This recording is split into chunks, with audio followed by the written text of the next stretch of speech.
Olá a todos, olá a todas. Estamos iniciando aí mais uma aula hoje, dia 7 de novembro, né, de 2024. Mais uma aula de direito administrativo, né? Dentro do assunto da unidade curricular chamada Relações Estatais, Sustentabilidade e Meio Ambiente, tá certo? Então, professor Arley Souza falando mais uma vez, só para a gente se ambientar e ver onde nós estamos, eu vou compartilhar com vocês aqui o nosso cronograma, que eu estou tentando seguir ipsis literis, né? E acredito que os meus colegas professores, tanto Ana Marília como a professora Lúcia também está. Segundo o nosso cronograma, nós hoje deveríamos estar começando, se fosse dia 24 de outubro, né, o estudo sobre a Lei de Improbidade Administrativa. É isso que nós vamos estudar a partir de hoje e talvez consigamos até encerrar, certo?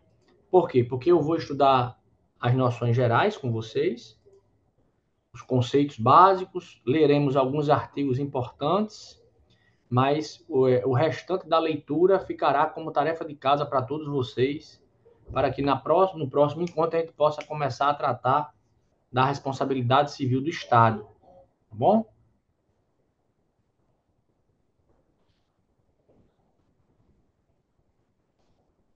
Talvez, né, doutora Andréa, talvez. Eu procuro eu vejo sempre as perspectivas ideológicas, né? Mas eu tenho muita ressalva e cuidado, né, com uma esperança exagerada com as mudanças que vêm, porque eu sei que a grande mudança só vai acontecer quando cada um de nós fizermos a nossa parte. Não vai haver nenhum ser humano capaz de atender plenamente todas as necessidades do povo, do seu estado, mas pelo menos aparentemente valores como liberdade individual, que eu acho que vai salvar a todos, cada um exercer a sua liberdade individual com responsabilidade, é que nós vamos conseguir melhorar o mundo, né? Não, liberdade individual impõe responsabilidade. O que se quer hoje muito é a ideia de liberdade sem responsabilidade, coletivizando-se a responsabilidade. E aí você não consegue desenvolver nada nem a si mesmo, né? Então eu espero que seja uma boa mudança para o mundo, torço, mas eu também não fico com uma esperança assim, ai meu Deus, vai dar tudo certo, vai ser maravilhoso, porque eu desconfio de todos eles, né? Eu Ah, eu sei que também. Eu também. Mas assim, a gente precisa começar, a mas gente é precisa. preciso começar. É, Preciso começar a pelo menos escolher que valores nós queremos como povo, como sociedade. E sem nenhuma dúvida, o valor do coletivismo, na minha leitura, com todas as vênias a quem discorda, não é o valor que vai levar a um desenvolvimento econômico, um desenvolvimento social, um desenvolvimento de maior justiça mesmo, né?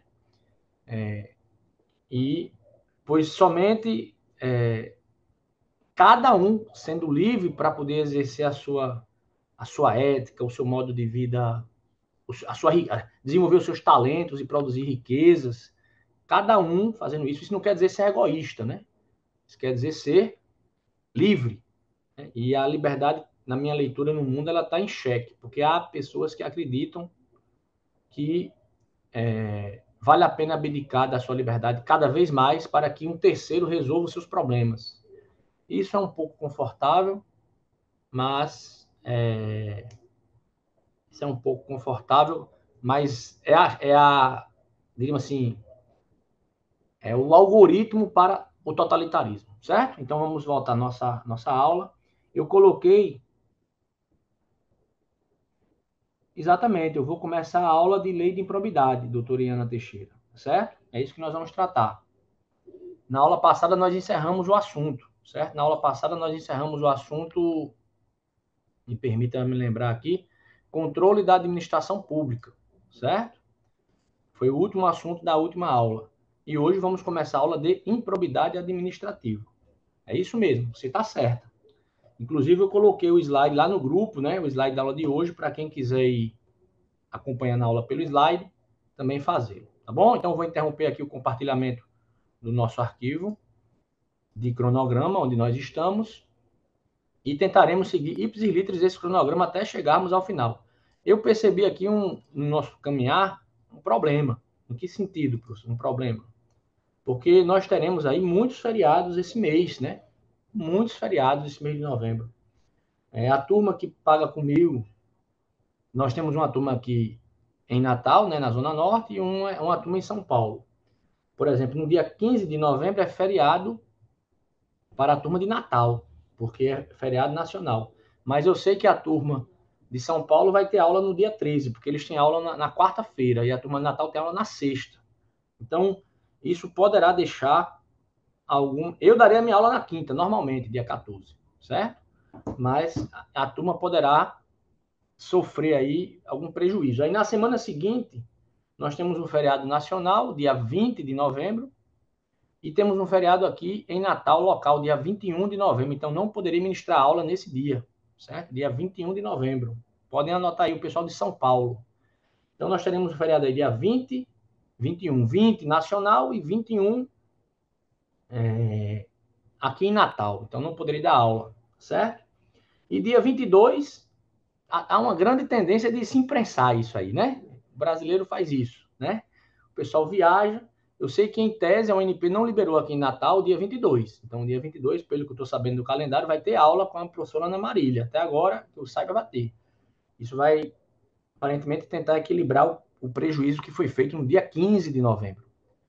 Então, nós vamos ter muitos feriados esse mês de novembro, né? Isso pode prejudicar um pouco, eu diria, a completude da ementa, né?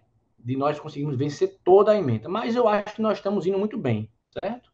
Até porque também o aluno tem que ter consciência de que cabe também a ele, por meio da busca ativa, que é uma ferramenta que a UNP disponibiliza, complementar os assuntos que são dados em aula, certo? Então, os professores têm a sua obrigação e o seu dever, e os alunos também. Então, os alunos também, naqueles tópicos que, porventura, tenham sido dados de forma panorâmica apenas, né, sem o grau de profundidade razoável, o aluno tem que correr atrás, certo?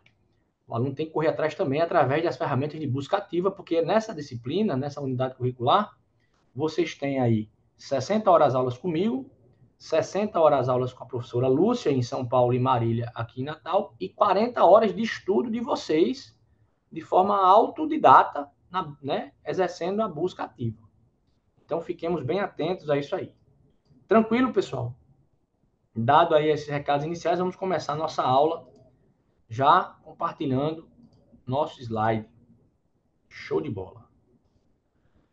Aula ou estudo básico sobre a lei de improbidade administrativa, certo? Essa lei de improbidade administrativa é a famosa LIA. Ah, professor, eu já namorei com uma menina chamada Lia. Não foi essa que você namorou. Mas eu sugiro a vocês, alunos de direito administrativo, que comecem a namorar com a Lia, Lei de Improbidade Administrativa. Por quê?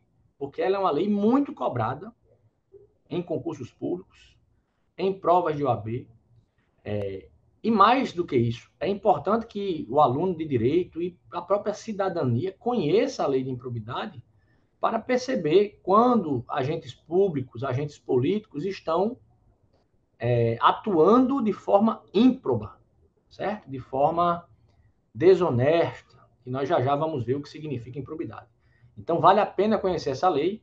Hoje nós vamos dar um estudo básico, vou tratar e fazer alguns exercícios que têm caído recorrentemente, né, na lei de improbidade, sobre o assunto, mas isso não impede a vocês, eu diria até que não esgotará o assunto, que vai ser necessário depois que vocês leiam a lei e depois leiam um manual de direito administrativo que vocês estão acompanhando, né, estão usando para acompanhar o nosso curso, para verificar algum detalhamento que, porventura, eu tenha deixado passar na minha exposição. Bom? Beleza, professor, beleza. Então, aqui as minhas redes sociais, né, eu até pergunto a vocês, eu não sei se todos vocês já estão me seguindo lá no meu canal no YouTube e no meu Instagram. Quem não tiver, por favor, me honrem. E quando se inscrever, diga, professor, eu sou seu aluno aí aqui de São Paulo, estou me inscrevendo no seu canal, porque lá tem conteúdo gratuito sobre outras matérias que eu acredito que está bom, né? Ajudará vocês aí a assimilar alguma coisa, é de graça, certo? Temos assuntos lá sobre direito processual civil, estou atualizando uma playlist lá sobre direito administrativo, que nós estamos dando aqui. Lá tem um curso gratuito de direito eleitoral, que é uma matéria que eu ensinei, que eu trabalho no meu dia a dia, que vai ter um concurso grande aí do TSE unificado, né? Então vale a pena. Quem quiser ir estudando, portanto, além do que a universidade oferece, vale a pena ingressar lá no meu canal, seguir. Agora lá é para quem quer estudar, certo? Não é para quem quer brincar ou só enrolar, não. Tanto é que eu não sou grande, eu sou pequeno, eu só tenho aí 390 seguidores, que eu espero que sejam estudantes e estudiosos que estejam lá assistindo, revisando, porque eu tenho muita esperança de que isso vai ajudar alguma pessoa a evoluir profissionalmente, ingressar no seu cargo público, passar na prova da OAB para exercer a advocacia. E se um dia eu tiver ajudado alguém com aquele material que eu ofereço gratuitamente, vai ser o meu melhor pagamento. Então, quem ingressa lá, assista, curta, compartilhe, para ver se a gente também faz outras pessoas se interessarem pelo estudo. Beleza? Sigam lá, professor Arley Souza no Instagram. Então, vamos começar o nosso assunto. Professor, improbidade. O que danada é improbidade, professor? Porque o senhor já deu aula aqui para a gente e o senhor falou sobre o princípio da probidade administrativa. E eu estou me lembrando aqui que quando o senhor falou disso, probidade administrativa, você estava querendo se referir à ideia de que e a gente falou disso na lei de licitações, né? Um dos princípios da lei de licitações, que o gestor da licitação, né, a autoridade que vai presidir o processo licitatório, deve agir de forma proba, que quer dizer o quê? Honesta, quer dizer leal, de boa fé, né? Moral, certo? Isso é o conceito de probidade. E, portanto, será que eu consigo extrair o conceito de improbidade a partir daí? Claro que sim, né? Claro que sim. Se você for procurar no dicionário, a palavra improbidade, ela é descrita como sendo ausência de probidade. Probidade, portanto, é o quê? É aquela honestidade que nós vimos quando estávamos tratando desse princípio na lei de licitações. Boa fé, a busca do interesse público. O que mais? Respeito à legalidade, certo? Respeito à ética. Isso é probidade. Improbidade é a ausência disso, certo? Improbidade é desonestidade, né? É uma ação má, perversa. Você pode até encontrar essa expressão, perversa. Veja, na minha leitura não há nada, ou então até há, tão perverso quanto. Os crimes mais violentos que existem, pedofilia, estupro, assassinato, crime, homicídio qualificado, agressão contra a mulher, né, contra os mais fracos, contra idosos, são coisas repugnantes, né? De fato repugnantes, mas não há nada, isso é para mim tão repugnante quanto a conduta de pegar o dinheiro público, certo? E não tratá-lo com probidade, certo? Usar dos recursos públicos, da infraestrutura pública para se enriquecer ilicitamente, ou então gerir a coisa pública sem observar os princípios de eficiência no gasto, de efetividade do gasto, né, de eficiência no atendimento da necessidade pública para a qual o dinheiro público foi destinado. Isso é muito grave, porque a má gestão pública, e às vezes a má gestão não decorre de improbidade, certo? Às vezes a má gestão decorre só de incompetência mesmo.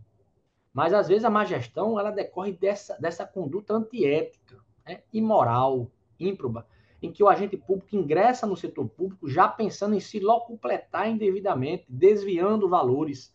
Isso não é só o agente público, não, porque se há um agente público fazendo isso, via de regra, há um particular financiando isso, né? E esse tipo de coisa gera um prejuízo difuso, às vezes de difícil vinculação direta ao agente público, mas esse prejuízo difuso mata muito mais do que a agressão, por exemplo, que um indivíduo faz contra outra pessoa. Porque quando você pega, por exemplo, como aconteceu naquele caso dos sanguessugas, né?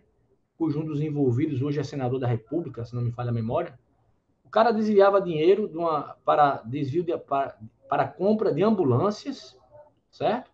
E isso fazia faltar ambulâncias. Aí você imagina aquele cara que sofreu um acidente aí em São Paulo, numa dessas rodovias, um motoqueiro, todo quebrado, e a ambulância não vai chegar lá a tempo, porque tinham poucas, né? Porque o dinheiro foi desviado. Isso mata, meus amigos, muito mais do que um agressor individualmente falando, certo? Essas condutas ímprobas, a corrupção, a desonestidade do agente público na gestão da coisa pública, ela é deletéria demais para a vida em sociedade, demais. Além disso, né, cria um sentimento na população de que vale a pena ser assim, né? De que se for assim você consegue virar presidente da República, você consegue virar deputado federal, você consegue virar vereador. E esse sentimento de corrupção sendo difundido como algo normal prejudica a própria massa, né? Que começa a acolher essa ideia como algo, é assim mesmo, né?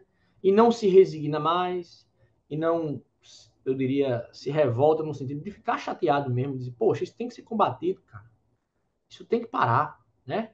Porque nesse momento aí, hoje eu tenho certeza que vai morrer uma criança no Brasil por falta de UTI neonatal. Eu tenho absoluta certeza. Hoje vai morrer um motoqueiro que sofreu um acidente por causa do atraso na chegada de uma ambulância. Hoje, nesse momento, talvez até esteja acontecendo isso. Professor, mas é muito difícil, professor, fazer a vinculação entre a conduta do agente público que foi corrupto e esse ato. Eu sei que é difícil, mas é para isso que existe a lei de improbidade, para ir no ato de improbidade propriamente dito e, de algum modo, tentar gerar uma responsabilização civil nesse caso, né? E também isso é crime, além de ser improbidade, é crime. E eu vou mostrar para vocês que há uma diferença entre uma coisa e outra. Mas é preciso que a população brasileira e os agentes políticos brasileiros e o povo e os próprios veículos de comunicação comecem a nos educar, nos ajudar a evoluir para bons valores. Reconhecer a corrupção e dizer assim, não, fulaninho é massa, pô, fulaninho rouba, mas faz. Fulaninho rouba, mas faz, mas quando ele rouba, faltou remédio lá no hospital para o tratamento da AIDS, por exemplo, daqueles que têm o vírus, né, que fazem tratamento. Então, isso é altamente deletério. Isso, eu diria, empanca o desenvolvimento de qualquer sociedade, de qualquer nação. Certo? Então, de fato, a improbidade é algo que deve ser combatido veementemente pela população e, para ser combatido, já que nós vivemos em um Estado de direito, ela precisa ter legalmente previstos, né, instrumentos. E é isso que a lei de improbidade veio trazer. Certo? A doutora Laísa está dizendo aqui, professor, é verdade, morreu uma criança em Touros por conta de um desvio de recurso público na saúde. Eu não diria que foi só uma, não, doutora Laísa. Isso acontece não só em Touros, acontece em todo o Brasil. E assim, mesmo com a lei de improbidade existindo, né, e com o Código Penal existindo, eu ainda vejo uma efetividade muito limitante, muito limitadora delas. Porque a lei veio para criar uma proteção ao erário público, à moralidade pública, à probidade, mas os instrumentos que lá estão ainda são, na minha leitura, de pouca eficiência.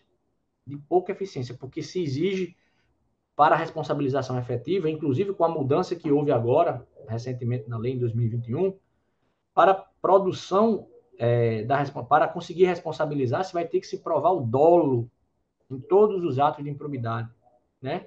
E o dolo é um elemento subjetivo, portanto, que exigirá uma prova muito robusta por parte do órgão que buscará essa responsabilização, que é o órgão do Ministério Público, exclusivamente hoje em dia. Hoje em dia, só quem pode propor uma ação de improbidade é o Ministério Público, somente ele é legítimo para fazê-lo, tá bom? E ele vai ter que ter um ônus argumentativo e probatório muito grande para poder responsabilizar o agente público ímprobo, né? Porque a lei nova trouxe essas dificuldades, né? Com o argumento de que o Ministério Público muitas vezes estaria usando da lei de improbidade na versão anterior para perseguir autoridades políticas das quais o membro do Ministério Público divergia ideologicamente. Esse foi um dos argumentos para a mudança da lei de improbidade.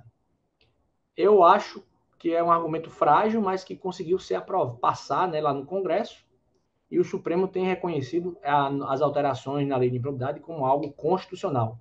Doutrinariamente, eu tenho algumas críticas, porque mesmo que o Ministério Público, em algum momento aqui e acolá, pudesse estar de fato agindo, usando da lei de improbidade para promover responsabilizações em agentes políticos dos quais divergia, ou seja, por motivos mesquinhos, já que um membro do Ministério Público é um ser humano, também tem esses vícios, né? Apesar disso poder ter acontecido, não é o Ministério Público quem decide, né? Quem decide é outra autoridade imparcial, que é o juízo, após um processo em que é garantida ampla defesa, contraditório, correto? Então, eu acho que o jeito que era antes era dava-se mais eficiência ao sistema. Hoje, vai ficar muito difícil, está cada vez mais difícil você encontrar aí responsabilização por improbidade.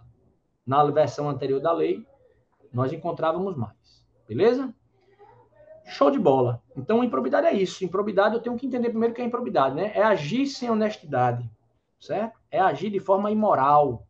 Não na nossa moral pessoal, né? No sentido de moralidade administrativa mesmo. Porque nós podemos ter a moral pessoal, né? Na nossa vida íntima, cada um de nós tem a nossa moral, né? Ah, para mim é moral, professor, ter 4 mulheres. Eu sou muito bonito, sou carinhoso e eu acho isso moral. Isso é a sua moral pessoal, meu amigo. Beleza, tranquilo. Eu sou a favor da poligamia. Isso é a sua moral pessoal, certo? Mas não é dessa moral que eu estou falando. Estou falando da moralidade administrativa. Moralidade administrativa é agir de acordo com a busca do interesse público, né? A preservação do erário público. Isso é a moralidade administrativa. E é isso que a lei de improbidade quis proteger, né? Portanto, com isso está sendo esclarecido. Eu acho que todos compreenderam bem aí o conceito de improbidade no dicionário. Na doutrina e nas leis, né? A gente pode resumir como conceito de improbidade administrativa ou conceito de atos de improbidade administrativa aqueles atos que são praticados por agentes públicos, em regra, certo? Que lesem ou prejudiquem os órgãos públicos, as entidades públicas em geral, certo? Ou seja, são ações cometidas por servidores ou funcionários públicos que desatendem o dever. O servidor público tem um dever de honestidade, né? Tem um dever de buscar a supremacia do interesse público, o dever de proteger a lei, né? O dever de moralidade, o dever de probidade. Claríssimo, ou apenas claro, ou duvidoso o conceito do que significa improbidade? Tranquilo aí para todo mundo? Então vamos seguir em frente. Se ninguém falou, é porque consentiu, que deu para entender.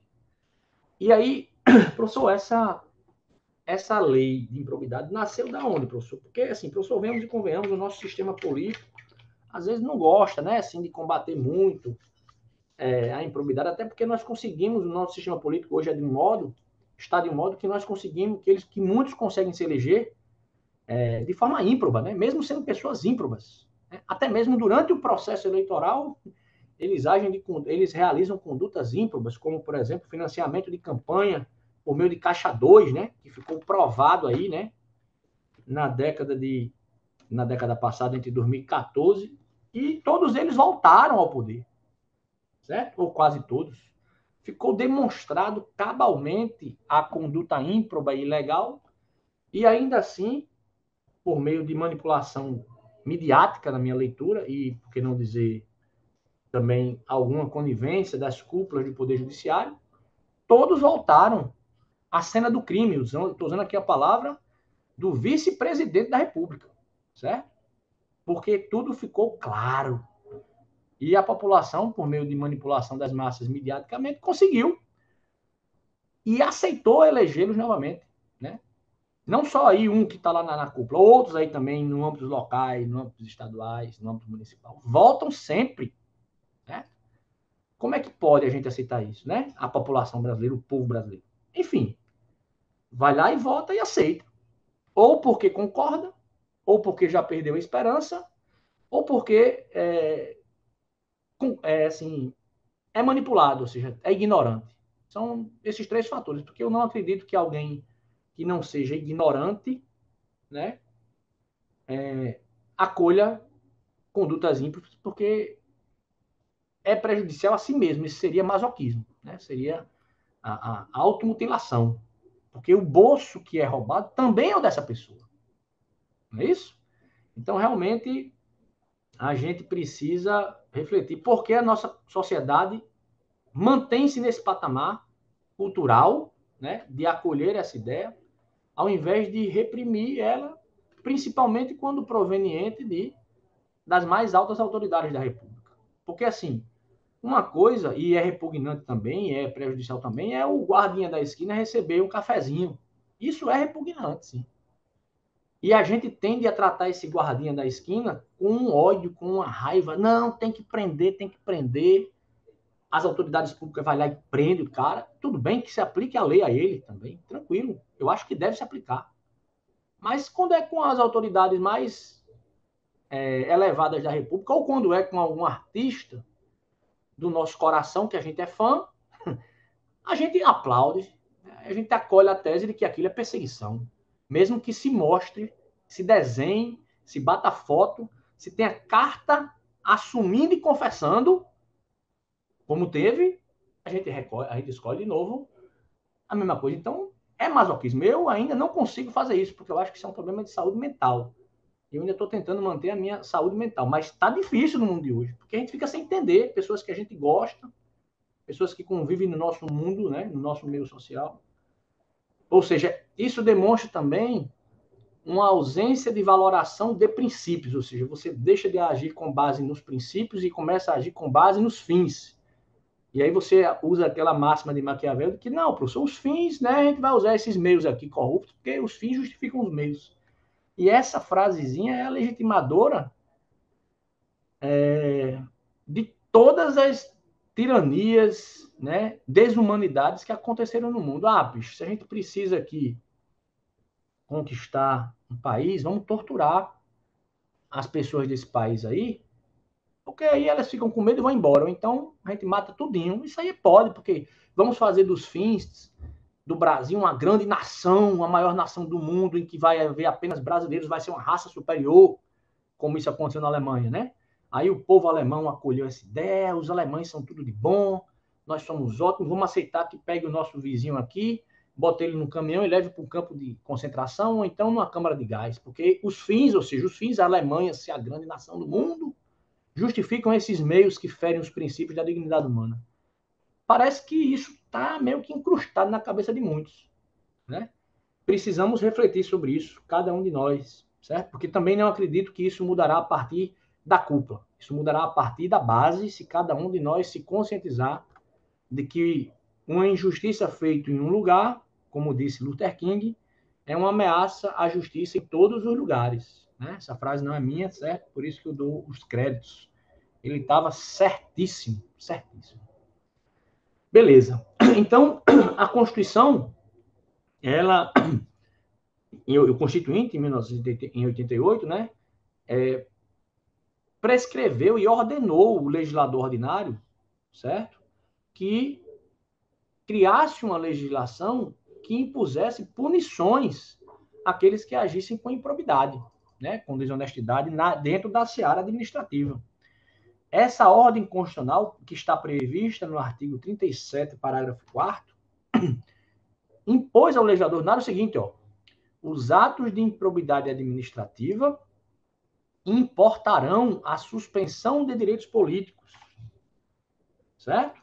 A perda da função pública, a indisponibilidade dos bens, né? O ressarcimento ao erário, na forma e gradação previstas em lei.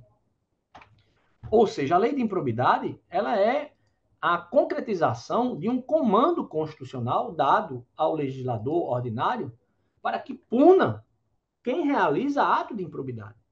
Não é uma faculdade do legislador fazer essa lei ou não, né? É um comando constitucional. Os atos de improbidade importarão. Não está dizendo assim, é facultado, não. Importarão é uma ordem, certo?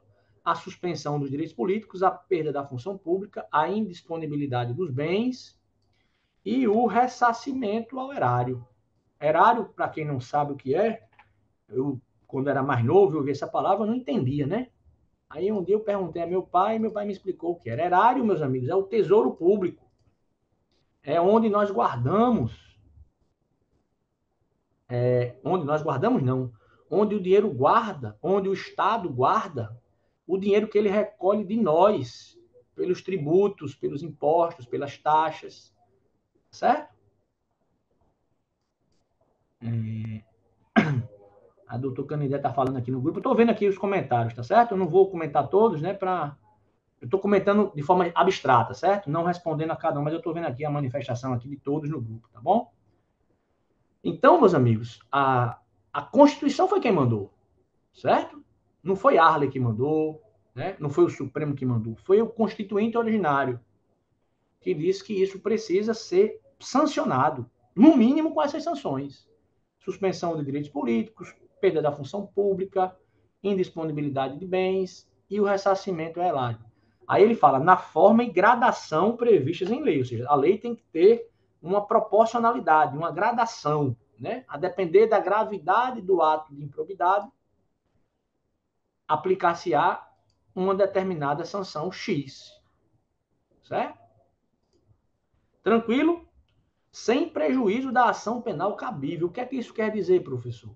Sem prejuízo da ação penal cabível. Isso nos ensina, logo de cara, o seguinte, que a responsabilidade por atos de improbidade não é uma responsabilidade penal, criminal, certo? O professor quer dizer que improbidade não é crime? Não, não é isso. Não é crime? Não é crime. Improbidade não é crime. Pode também configurar um crime, mas são esferas diferentes, porque crime tem um conceito técnico na lei, né? Não sei se vocês já cursaram a matéria de direito penal, mas crime é aquele fato antijurídico, culpável e punível, né? Antijurídico, culpável e punível. Fato típico, antijurídico, culpável e punível para alguns, né? Isso é o crime, certo? Portanto, crime a responsabilidade penal, ela é aferida em uma ação penal de natureza criminal. Os atos de improbidade, que muitas vezes a conduta em si, ela é ao mesmo tempo uma conduta de improbidade e um crime, elas podem sofrer sanções penais, portanto criminais, que vão levar à prisão, e elas podem sofrer sanções civis. Com quais punições? Essas que a gente viu aí no artigo, né? Perda da função pública é uma sanção civil. Suspensão dos direitos políticos é uma sanção político-civil, né? Ressarcimento ao erário é uma sanção civil, ok? Então, o ato de improbidade, por mais que no dia a dia a gente acabe escutando assim das pessoas, até de alguns bacharéis em direito, né? Não, rapaz, o crime de improbidade tecnicamente está errado, certo? Não falem assim, porque apesar de improbidade ser uma conduta reprovável, repugnante, quando você está se referindo à expressão improbidade, você está falando da responsabilização na esfera civil, certo? Na esfera penal, o ato de improbidade configura geralmente crimes contra a administração pública, né? Geralmente os atos de improbidade configuram, não, nem todos, né? Mas alguns dos atos de improbidade configuram crimes contra a administração pública, tá certo? Então é possível, portanto, vocês compreenderem desde já. Os atos de improbidade vão sofrer responsabilizações na seara civil. Portanto, o ato de improbidade, numa ação de improbidade, jamais vai resultar na prisão de alguém. A prisão de alguém vai vir se houver concomitantemente a ação civil de improbidade, o processamento da ação penal respectiva por um crime contra a administração. Aí, havendo isso, o indivíduo vai ser preso, né, vai responder criminalmente na ação penal e na ação de improbidade vai responder civilmente por improbidade administrativa. Deu para entender, doutor Jonas Smith? Você disse que está confusa, aí a doutora Andriele está dizendo que está confusa. Se quiser E pedir a na palavra ação para... penal, professor, desculpa, bom dia. Bom O dia. senhor poderia dar um exemplo, como seria? Vou dar um exemplo. Por exemplo, a ação penal, nós temos um crime de corrupção, certo? Corrupção. Corrupção é o seguinte, nós temos a corrupção ativa e a corrupção passiva. certo? A corrupção passiva é cometida por quem recebe o dinheiro, né? Recebe a propina, certo, dona Aparecida? Se um policial ou se um político receber uma propina, um valor desviado, né, por Caixa 2, para financiar a sua campanha, e para que isso fosse feito, ele permitiu que uma empresa ganhasse licitações na Petrobras, certo? Para fazer contratos com a Petrobras de milhões e milhões de reais, ou até bilhões de reais, e fixou-se nessa negociação esdrúxula e ilegal que desses valores que a União e a Petrobras iriam pagar para essa empresa, 3% ou 1% fosse dado para fins de pagamento de despesas de campanha. Estou só dizendo uma coisa que já aconteceu no Brasil e ficou provado, certo? Se isso acontece, esse agente público, seja um servidor, seja um agente político, ele está se corrompendo, né? Está recebendo uma vantagem ilícita para favorecer uma determinada empresa. Isso é um crime, crime contra a administração pública, corrupção. E isso também é um ato de improbidade. Por quê, professor, um ato de improbidade? Porque isso gera enriquecimento ilícito do agente. E a lei de improbidade, que é uma lei civil, diz assim, olha, se um agente público ou político, né, ele usa a expressão genérica agente público, que inclui todos praticamente. Se um agente público realiza um ato que promove o enriquecimento ilícito dele ou de terceiros, esse agente público está realizando um ato de improbidade. Ele vai ter uma ação civil promovida pelo Ministério Público para responsabilização por improbidade. Ele vai ter uma ação penal promovida pelo Ministério Público para ser condenado pelo crime de corrupção. Tá certo? As duas vão tramitar em instâncias diferentes, né? Um na instância criminal, um na instância civil. Essa conduta que eu estou dizendo para vocês, se for realizada por um agente administrativo, servidor público, por exemplo, servidor público, a gente já sabe o que é, né? Nós vimos que os agentes públicos têm várias espécies. A gente já sabe diferenciar agente político, servidor público, empregado público, não é isso? A gente já aprendeu isso em aulas passadas. Se for um servidor público que fizer isso, além dele responder na ação civil de improbidade administrativa e na ação penal de crimes contra a administração, ele irá responder também internamente no seu órgão por uma infração administrativa que poderá levá-lo à demissão. A demissão é uma sanção administrativa. Então, veja, o mesmo ato permite a responsabilização em 3 instâncias diferentes. Instância civil, instância penal e instância administrativa. Tá certo, Ana Aparecida? Ficou claro aí? A doutora Iane, ficou Ficou, claro aí também? professor, ficou bem claro. A Obrigada. doutora Andriele aí disse que estava com dúvida, estava confusa. Pois é, doutora André, eu estou vendo aqui os seus comentários no privado, viu? É surreal que isso tenha acontecido e que a sociedade brasileira e as instituições brasileiras tenham concordado com isso, certo? Mas eu vou tentar manter o foco aqui, senão eu saio do foco, porque isso até me deixa um pouco irritado quando eu começo a pensar sobre o assunto. Beleza. Então, dito isso, portanto, aprendamos, né? Sanções por improbidade tem natureza civil, ação de improbidade tem natureza civil. Então, se uma questão diz assim, não, a ação de improbidade promove responsabilização criminal. Está errado, certo? É responsabilização civil. Criminal são crimes contra a administração, que, por vezes, a mesma conduta configura crime contra a administração, infração administrativa no órgão que a pessoa trabalha e improbidade administrativa. Beleza, tranquilo. E essa lei de improbidade, professor, ela protege quem? Hein? Ela veio para quê? Para proteger o quê? Nós vimos que o objetivo dela, conforme a Constituição mesmo disse, é garantir a proteção do erário, né? Garantir a proteção do erário, certo? Da coisa pública, da moralidade administrativa. Aqueles princípios que estão lá no caput do artigo 37 são protegidos também pela lei de improbidade.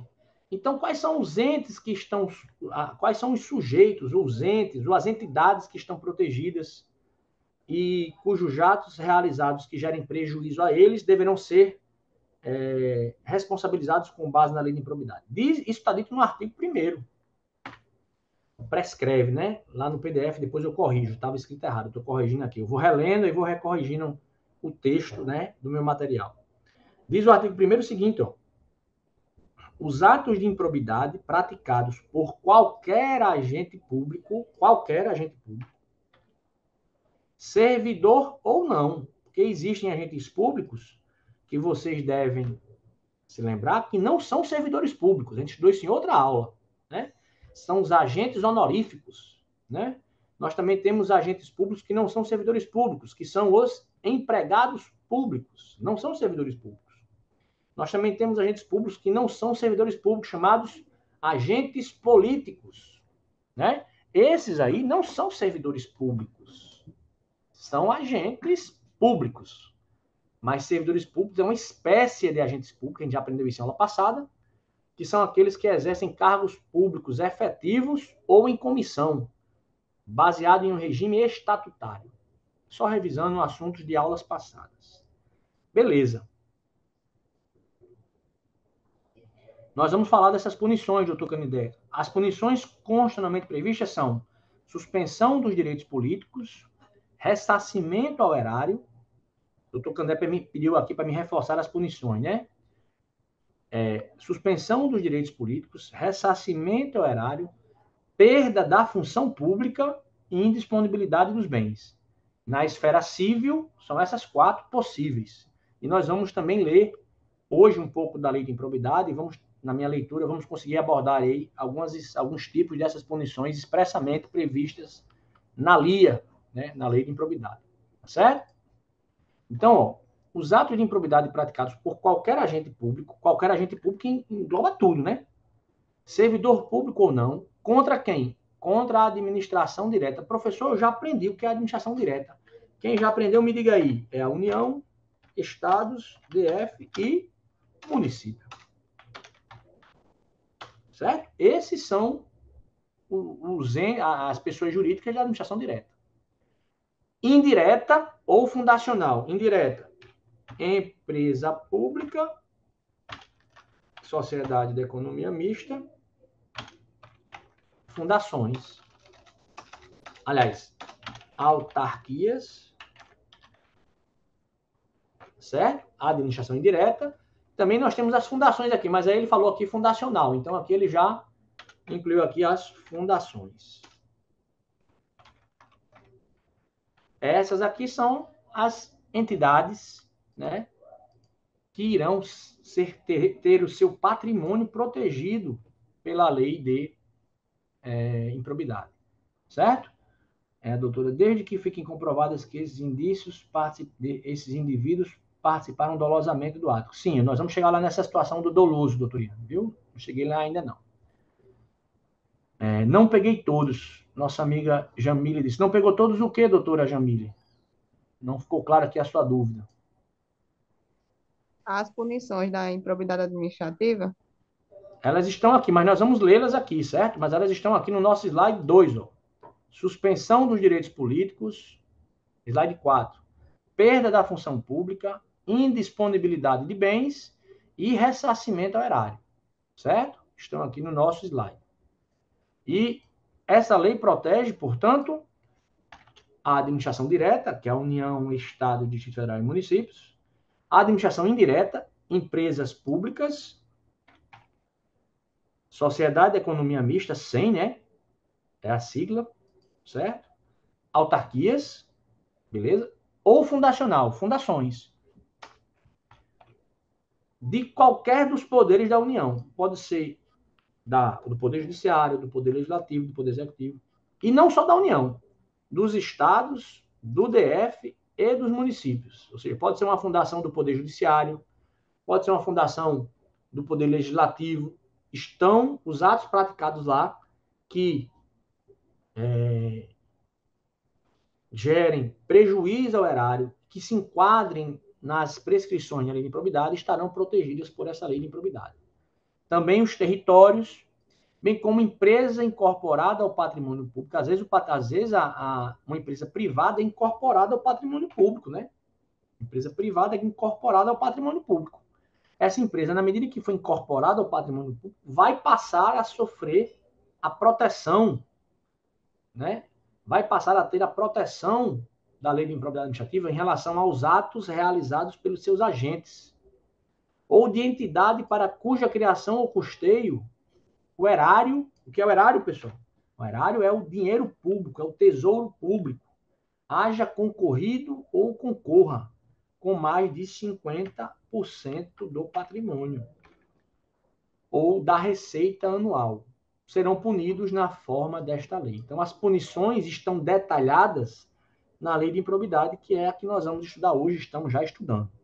Certo? Então, nós já vimos o conceito, vimos a prescrição constitucional que obrigou o legislador a fazer a lei de improbidade. A lei foi feita em 92 e em 2021 sofreu umas alterações, mas continua valendo. Show de bola. Show de bola. O que mais a gente pode falar ainda, continuando aqui nossa lógica, né, de esclarecimento sobre os conceitos básicos da lei de improbidade. Beleza, professor, eu entendi. Então, essas entidades são protegidas. São protegidas contra o quê? Contra os atos de improbidade realizados pelos seus agentes, né?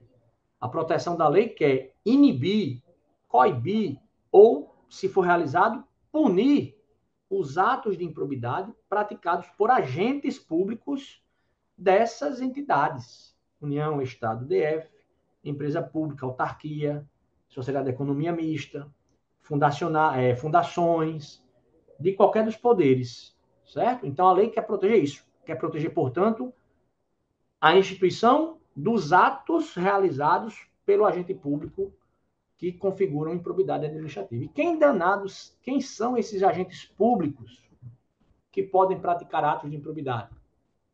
Quem são?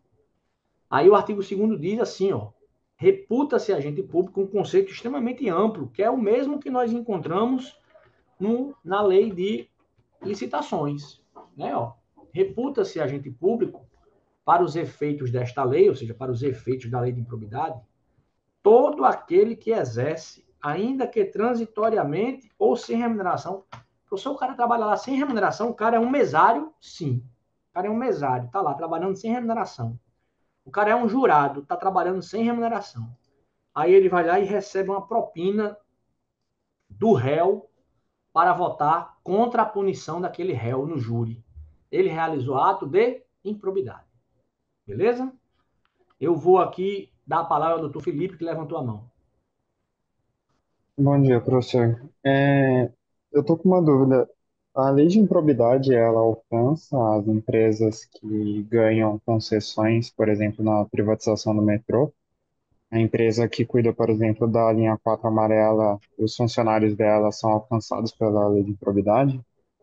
Eu não tenho certeza porque eu não sei o regime desse metrô, certo? Mas se essa empresa aí, ó, tiver, eu vou até mostrar aqui para você o slide, um capital público, tiver tido capital público para a sua criação com mais de 50% do patrimônio da empresa ou da receita, ela vai se submeter, certo? Como eu não sei a realidade jurídica, a forma jurídica dessa empresa de São Paulo que gerencia o metrô, eu não posso afirmar categoricamente.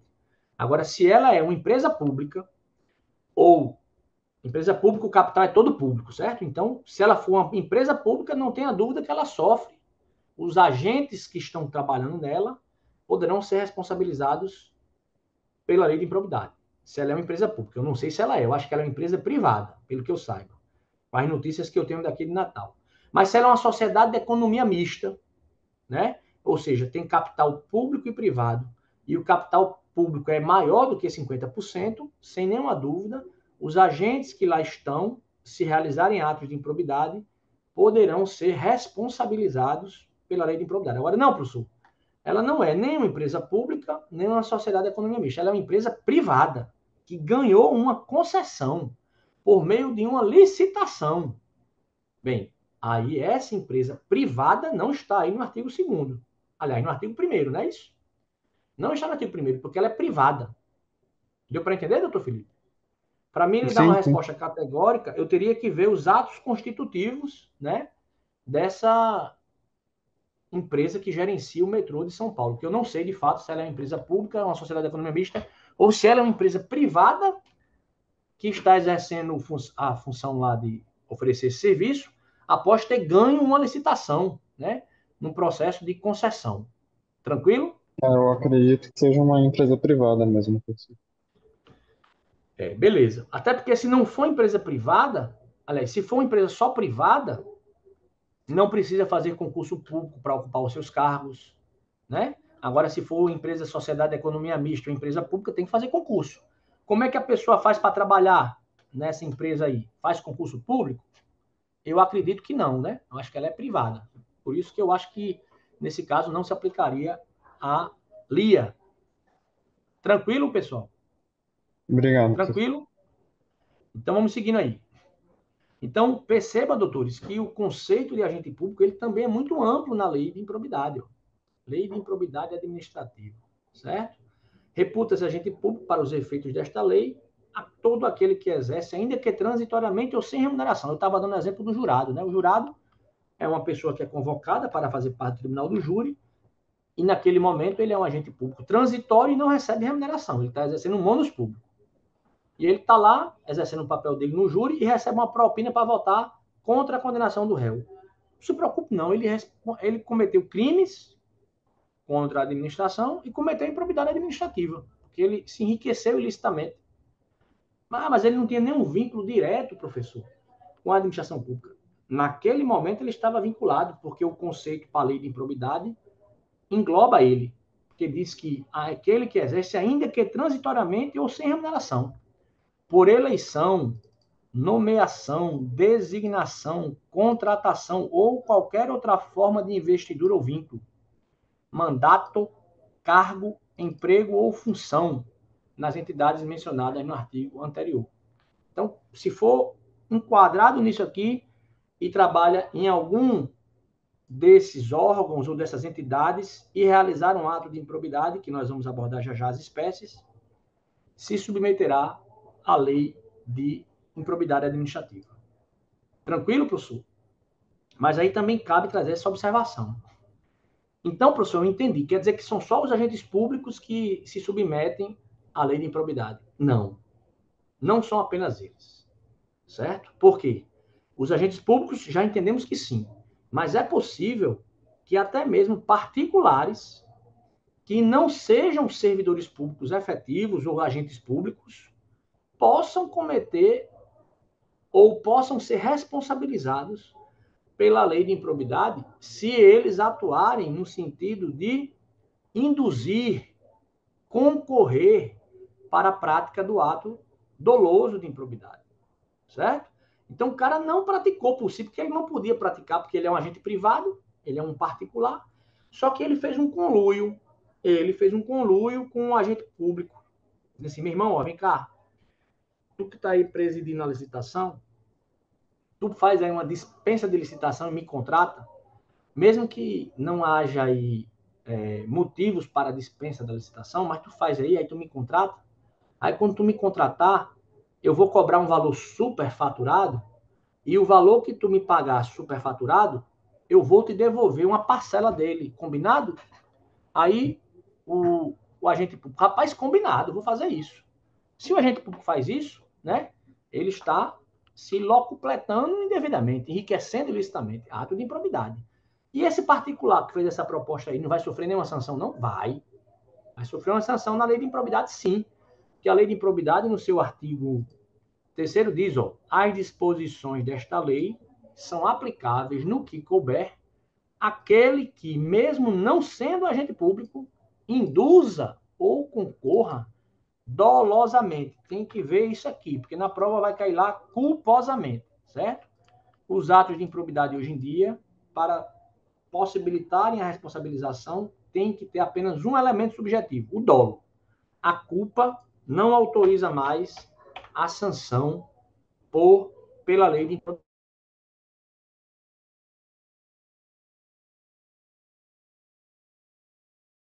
Agora, se for dolo, sim. Então, que induz, perguntar, doutor, acho que era doutor Arthur, ia fazer uma pergunta, né? Tá com a palavra, doutor Arthur. Ainda pretende fazer a pergunta? Bom dia, professor. Bom dia, meu amigo. Sou o que diferencia de maneira básica Qual é a diferença entre a lei de improbidade administrativa, a LIA, e a lei de anticorrupção? A lei que ficou conhecida como anticorrupção é a lei Corrupção. das estatais, não é isso?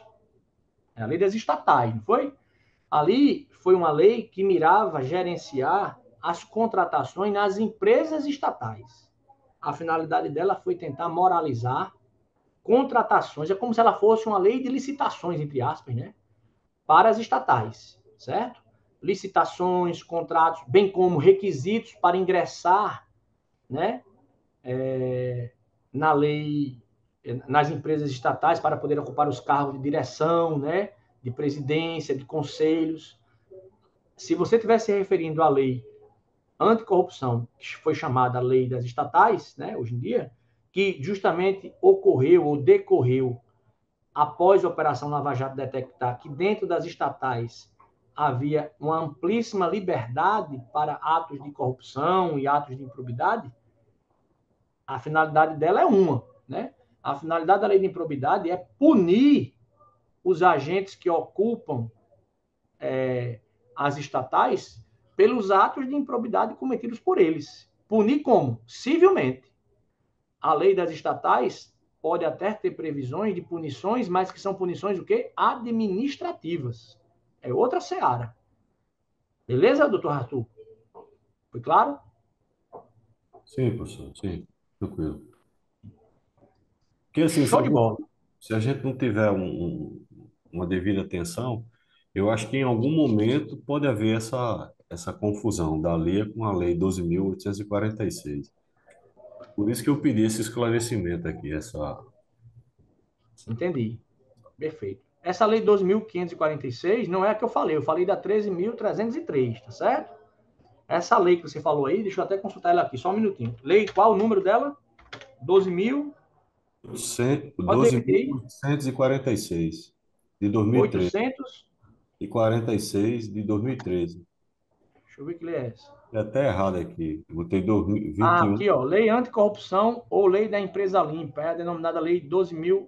Ela não está na nossa ementa, mas ela, pelo que eu estou vendo aqui, pela própria ementa dela, eu não estudei ela a fundo ainda, ela está querendo criar responsabilização administrativa e civil de pessoas jurídicas pela prática de atos contra a administração pública, nacional ou estrangeira, e dar outras providências. Perceba a diferença básica. Só por essa ementa que eu acabei de ler nela aqui, dessa lei 12.846, essa lei ela está criando responsabilização para pessoas jurídicas. A lei de improbidade cria responsabilização para pessoas físicas que cometem os atos. Tranquilo? É, Pessoas físicas, agentes públicos. Essa é a diferença básica. Porque uma pessoa jurídica, por exemplo, doutor Arthur Raimundo, não pode ter os seus direitos políticos suspensos, né? Porque pessoas jurídicas não exercem direitos políticos. Concorda? Então, a sim. diferença é o sujeito passivo, ou seja, quem é que vai sofrer as sanções da lei de improbidade? Quem vai sofrer as sanções da lei de improbidade são pessoas físicas, agentes públicos. Quem vai sofrer as sanções da lei 12.846 são pessoas jurídicas. Tranquilo, pessoal? Sim, tranquilo. Show de bola. E o outro caso lá que eu falei 303, que foi a lei das estatais, que também tentou moralizar a gestão das empresas estatais, conforme nós vimos em aula anterior. Certo? Show de bola. Sigamos, né? Então aprendam, não são apenas os agentes públicos que poderão sofrer sanções previstas na lei de improbidade. Os agentes, as pessoas particulares também poderão, desde que tenham atuado dolosamente, induzindo ou concorrendo, ou seja, participando do ato de improbidade. Se for um particular sozinho, ele nunca poderá sofrer sanções previstas na lei de improbidade. Por quê? Porque ele não tem poder para realizar atos de improbidade sozinho, né? Então aqui, por exemplo, vocês têm a sua vida privada, eu tenho a minha vida privada. Se eu estou lá na minha vida privada, certo? E imaginemos que eu quero colocar meu filho numa escola que é muito concorrida, né? E eu quero matricular ele na escola. Aí eu chego para a escola, eu digo, olha, escola particular, é o seguinte, eu estou vendo aí que a fila está muito grande, o meu filho está em último lugar da fila, mas eu quero que meu filho estude aqui. Quanto é que eu tenho que lhe pagar para você colocar ele, fazer ele pular a fila inteira, para poder entrar em primeiro lugar? Aí a escola diz, não, o senhor vai, se o senhor quiser, a gente vai pagar, o senhor paga para a gente 10 vezes o valor da mensalidade para o seu filho poder entrar nas nossas vagas. Aí eu digo, não, beleza, estou pagando a você, está aqui 10 vezes. Isso aí, professor, essa escola particular, e eu estou realizando atos de improbidade administrativa? Não, né? Sem dúvida eu estou realizando um ato imoral, certo? Sem dúvida eu estou realizando um ato que desrespeita o direito de outros particulares, né? Sem dúvida eu não estou agindo com ética, mas como eu estou exercendo isso na minha seara privada, junto com um agente privado, essa moral privada não é sancionada pela lei de improbidade, certo? Agora, imagina que isso seja numa universidade pública. E aí, o meu filho não consegue passar no vestibular de medicina, eu chego para o reitor e digo, reitor, é o seguinte, dê um jeitinho aí para o meu filho entrar, ele não é muito estudioso, né? O menino não gosta de nada, mas eu quero que ele seja doutor médico um dia para, pelo menos, ter o que comer quando se formar, dando plantão no PSF. Aí o reitor vai lá, rapaz, eu não posso fazer isso, isso fere, por exemplo, o princípio da administração pública, da isonomia, né? Fere o princípio do concurso, não posso fazer isso. Não, rapaz, eu lhe dou uma propinazinha aqui. Quanto é um curso de medicina, uma privada? Se você botar 10 mil reais a cada 12 meses, dá 120 vezes 6, 6 vezes 120 dá o quê? 720 mil reais. Eu lhe dou 500 mil conto. Eu economizo 220 numa universidade privada. Aí o reitor fica naquela, rapaz, que proposta. Deixa comigo que eu vou arranjar a matrícula do seu filho. Pronto, aí arranjou. O que é que aconteceu? O reitor de uma universidade pública é um agente público. Aconteceu o ato de improbidade. Ou seja, é a mesma conduta, professor. É ou não é a mesma conduta? É. Só que um eu estou tomando na minha seara privada, junto com outro particular, não tem relevância nenhuma para a lei de improbidade, e a outra eu estou tomando, eu como particular, junto de um agente público. Tem relevância para a lei de improbidade. O reitor vai ser punido e eu vou ser punido. Compreenderam?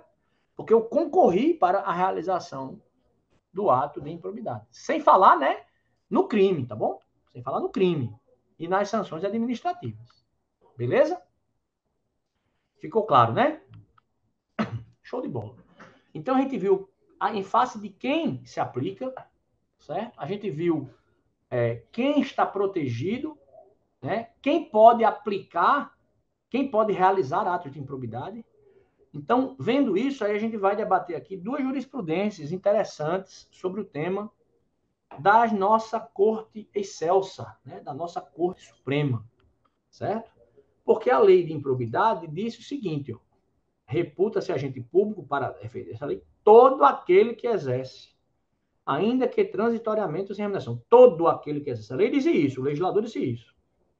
Por eleição, certo? Então a lei disse, olha, todo aquele que exerce, por eleição, inclusive. Aí o Supremo disse o seguinte, o Supremo deu uma aliviada nisso aí, certo? O Supremo falou o seguinte, olha, meus amigos, é o seguinte, a lei de improbidade, ela é válida, é constitucional, disse isso lá atrás, certo? Em 2007, sendo o relator o ministro Nelson Jobim e o relator para o acórdão, vencedor, portanto, o voto vencedor, o ministro Gilmar Mendes, né? Disse assim, então, olha, a lei de improbidade é uma lei civil, certo? Mas ela gera sanções gravosas aos agentes políticos e aos agentes públicos, certo? E sanções que têm tanta gravidade, às vezes, quanto a sanção penal. Show de bola. E essas autoridades de primeiro escalão, como ministros, presidente da República, deputados federais, senador da República, elas têm foro privilegiado no Supremo, quando cometem crimes. Mas a lei de improbidade não é uma lei criminal, só que gera sanções muito graves. E o que é que acontecia?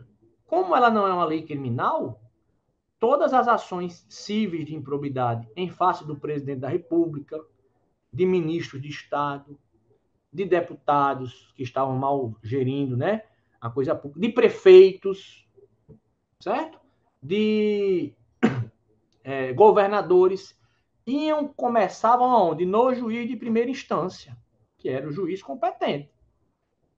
E aí, os juízes de primeira instância, normalmente, né, eles não têm muito rabo preso, né? Porque eles não estão lá porque devem favor a ninguém, né? A não ser aos seus próprios pais e mães, como uma vez disse o ex-procurador-geral da República, né, que foram perguntar a ele: você foi nomeado pelo presidente fulano de tal, você não deveria sentir grato a ele e deixar de atuar nesse caso, não? Ele disse: não, eu ingressei na minha carreira por concurso público, eu só tenho a agradecer a meu pai e a minha mãe que me deram força de estudar.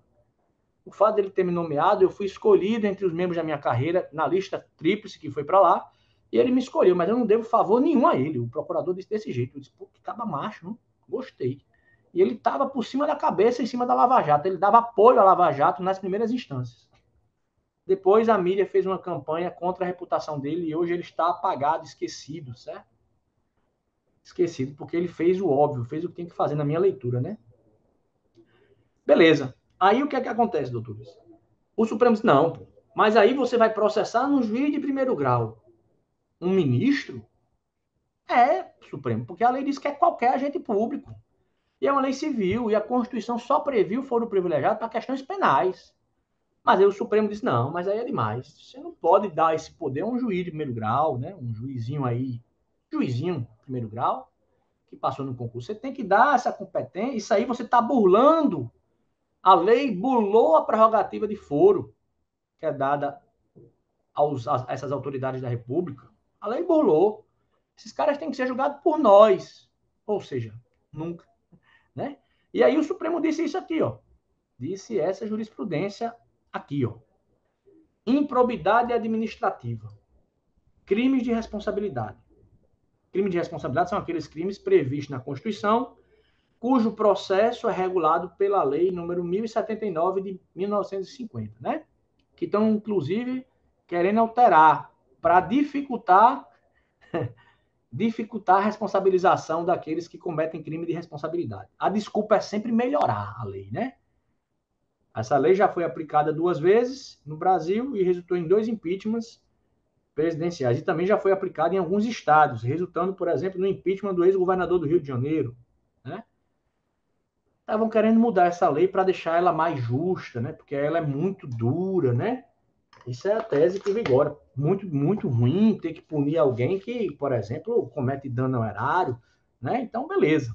Aí o Supremo disse assim, ó: improbidade administrativa, crime de responsabilidade. Aí diz: olha, os atos de improbidade administrativa são tipificados como crime de responsabilidade na Lei 1079. É verdade. Delito, portanto, crime de caráter político-administrativo. Beleza. 2. Distinção entre os regimes de responsabilização político-administrativa. Aí disse o Supremo: o sistema constitucional brasileiro distingue o regime de responsabilidade dos agentes políticos e dos demais agentes públicos. Certo? Beleza. Aí disse ainda o Supremo: a Constituição não admite a concorrência entre 2 regimes de responsabilidade político-administrativa para agentes políticos. O previsto no artigo 37, parágrafo 4º, que é o que a gente acabou de estudar, e o regime fixado no artigo 102, inciso 1, a linha C, disciplinado pela lei do impeachment, né, lei 1079/50. Se a competência para processar e julgar a ação de improbidade, artigo 37, parágrafo 4º, pudesse abranger também os atos praticados pelos agentes políticos, submetidos ao regime da responsabilidade especial, previsto na Lei 1079, ter-se-ia uma interpretação abrogante, ou seja, revogatória, né, do disposto no artigo 102, inciso 1, a linha C da Constituição. O regime especial. Ministros de Estado. Os ministros de Estado, por estarem regidos por normas especiais de responsabilidade, Constituição Federal diz aqui, né, que fala dos crimes de responsabilidade dos ministros, que devem ser julgados no Supremo, não se submetem ao modelo de competência previsto no regime comum da Lei de Improbidade Administrativa. Ou seja, ministros de Estado não se submetem ao regime comum da lei de improbidade. Se submetem ao regime da lei de impeachment. Certo? Beleza. No caso dos ministros, o impeachment não é decidido pelo Congresso Nacional, como é o caso do presidente da República e do vice-presidente da República. Os crimes de responsabilidade de ministros são julgados e processados no Supremo. Entenderam? Estão entendendo o que eu estou lendo?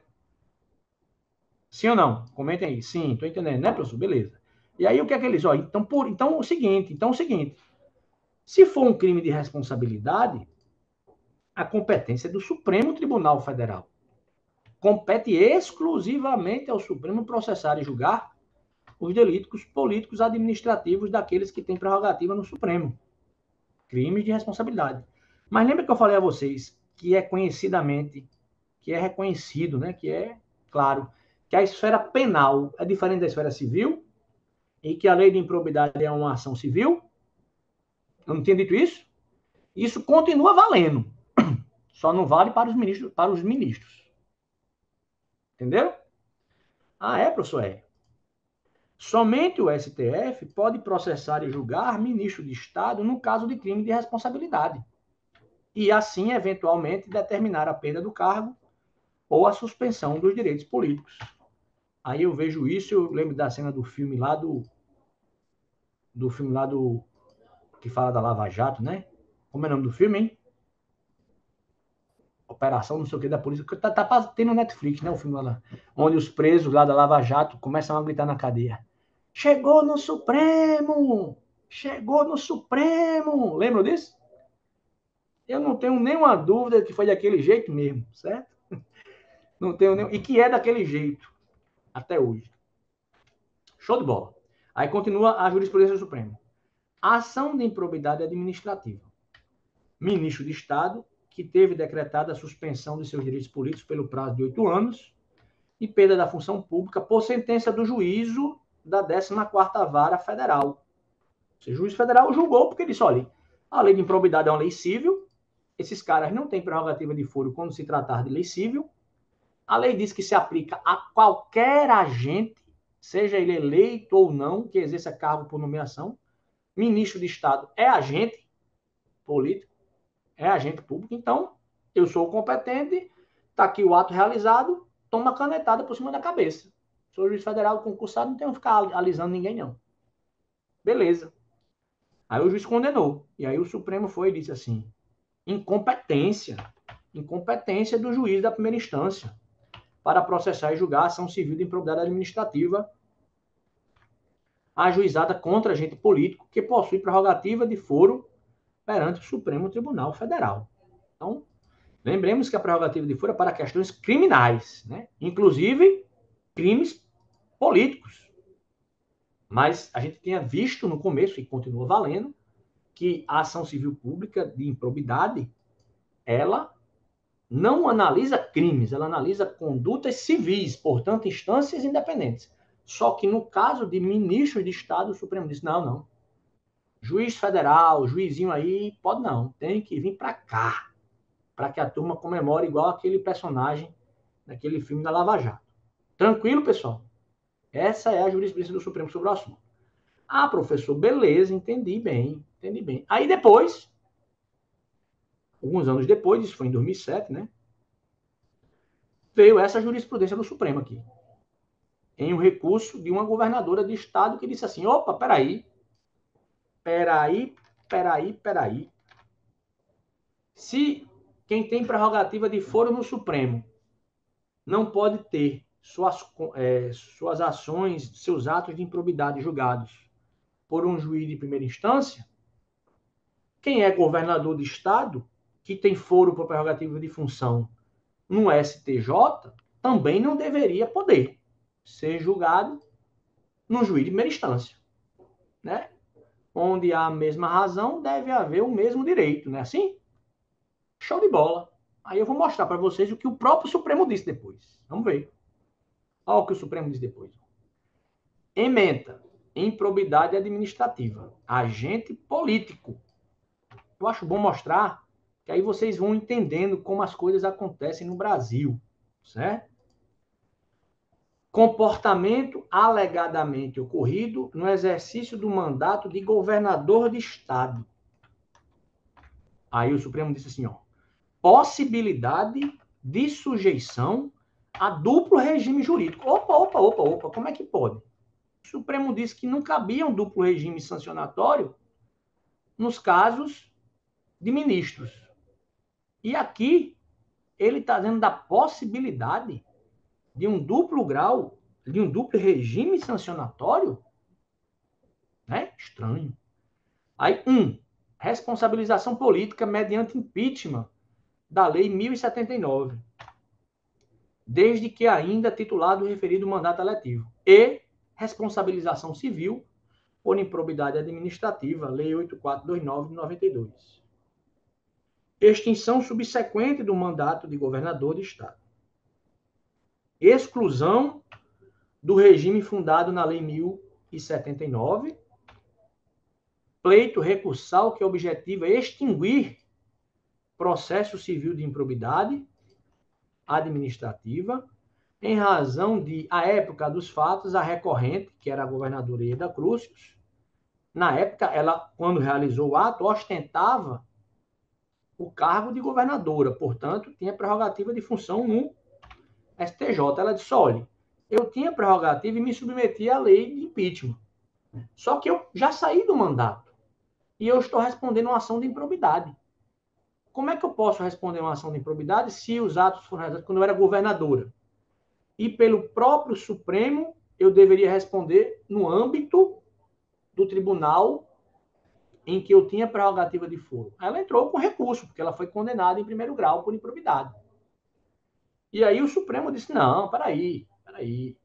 Você já tinha saído do mandato, então você pode sim ser processada pelo juiz de primeiro grau, mesmo que os atos tenham sido realizados quando você era governadora.